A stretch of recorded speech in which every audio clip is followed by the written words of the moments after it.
20 जनवरी को मुख्यमंत्री आवास में प्रदेश के मुखिया हेमंत सोरेन से ईडी जमीन घोटाला केस में पूछताछ करेगी। बुधवार को संताल परगना के साहिबगंज जिले में झामुमो कार्यकर्ता कार्रवाई के खिलाफ सड़क पर उतरे, सड़क जाम किया।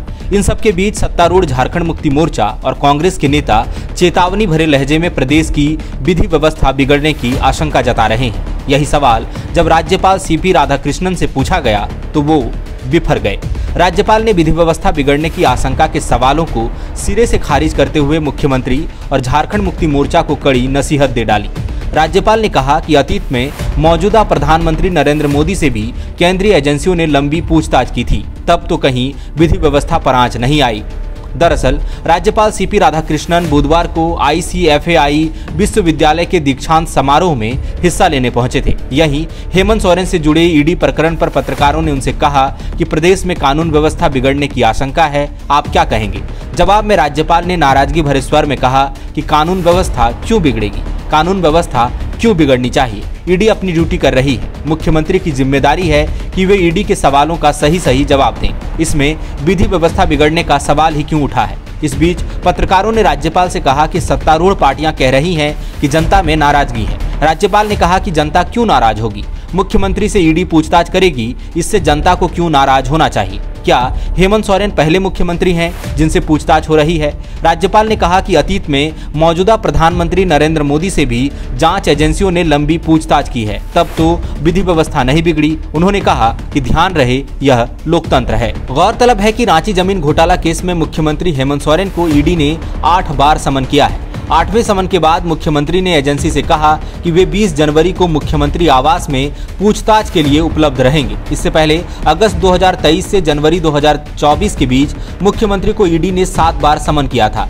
दूसरे समन के बाद ही मुख्यमंत्री ने पहले सुप्रीम कोर्ट और फिर हाई कोर्ट का रुख किया। सुप्रीम कोर्ट ने उन्हें याचिका लेकर पहले निचली अदालत जाने को कहा था और हाई कोर्ट ने सुनवाई के बाद उनकी याचिका ये कहते हुए खारिज कर दी थी कि PMLA कानून के तहत ईडी को किसी व्यक्ति को बुलाने और पूछताछ करने का अधिकार है, हम रोक नहीं लगा सकते।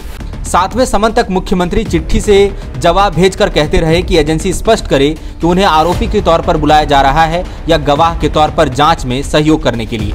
20 जनवरी को पूछताछ होनी है। सवाल है कि इसमें विधि व्यवस्था का मसला क्यों खड़ा हुआ। दरअसल 8वां समन जारी करते समय ईडी ने राज्य के मुख्य सचिव और DGP को पत्र लिखा और उन्हें यह सुनिश्चित करने को कहा कि पूछताछ वाले दिन कानून व्यवस्था बनी रहे। इसे 5 जनवरी को बंगाल में ईडी की टीम पर हुए हमले के संदर्भ में आशंका के तौर पर देखा गया। इस बीच सोमवार को प्रदेश कांग्रेस के कार्यकारी अध्यक्ष बंधु तिर्की ने कहा कि ईडी की कार्रवाई राजनीति से प्रेरित है।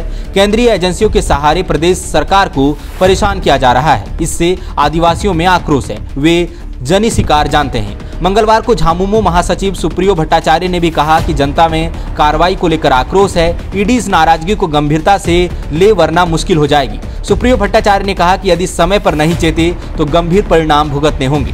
सुप्रियो भट्टाचार्य ने यह भी कहा था कि यदि ईडी राजनीति करना चाहती है तो हम भी उसी तरह से निपटेंगे। मुख्यमंत्री पर ईडी के कार्रवाई के खिलाफ मंगलवार देर शाम साहिबगंज में पूर्व सांसद हेमलाल मुर्मू और मौजूदा सांसद विजय हांसदा की अगुवाई में मशाल जुलूस निकाला गया। दोनों नेताओं ने ईडी की कार्रवाई को राजनीति से प्रेरित बताते हुए गंभीर परिणाम भुगतने की चेतावनी दी। उसी समय साहिबगंज बंदी का ऐलान हुआ और बुधवार को समर्थक ढोल नगाड़े लेकर सड़क पर उतर आए। पिछले 2 दिनों में आए बयान और घटनाक्रम की वजह से ही 20 जनवरी को विधि व्यवस्था बिगड़ने की आशंका जाहिर की जा रही है। हालांकि राज्यपाल ने इसे सिरे से खारिज कर दिया है।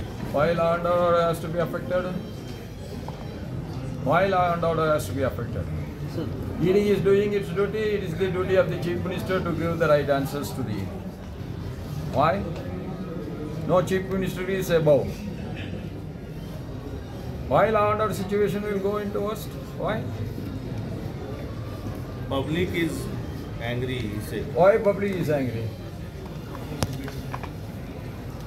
Why public should get angry? No questions? No questions in a democracy is not allowed. You know, the Prime Minister has answered to the special investigation team for a long time. You have to give the answers if you want to become the leader. Thank you, sir. The followup.in. Like, share, and subscribe.